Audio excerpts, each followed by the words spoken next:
Hello, Dr. John Skyble here. There are lots of ODs out there in corporate and sublease settings that ask me about selling their practice. I gotta tell you, they're a whole different ballgame than a private practice.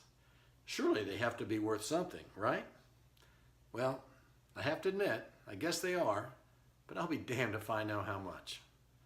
One problem is there is no published data on the sales. Now, anecdotally, I hear about sublease practices being sold for a lot of money. But honestly, in the practices I've come across, I just don't see it happening. I've come to the conclusion that they're a completely different animal than the typical private practice, and the usual rules don't apply. Why? Well, it's certainly not a problem with profitability or cash flow. It's not uncommon to have a corporate practice that nets 60 to 80% compared to the usual 30% of a typical private practice. There's no doubt you can make some great income. But when you walk away, what then? What are you selling?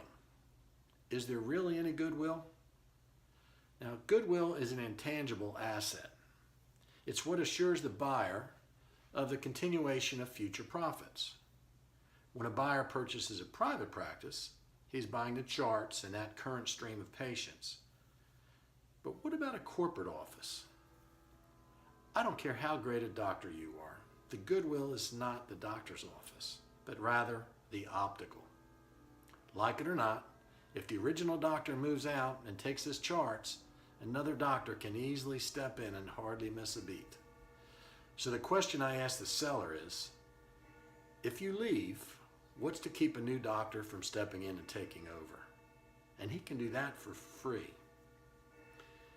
Add in the possibility of a change in the parent company's management, lease restrictions, or worse, the possibility of store closing, and it just isn't worth the risk for most buyers. They'd rather wait it out and waltz right in for free. If I'm missing something, I'm all ears. Let me know, and we'll share it.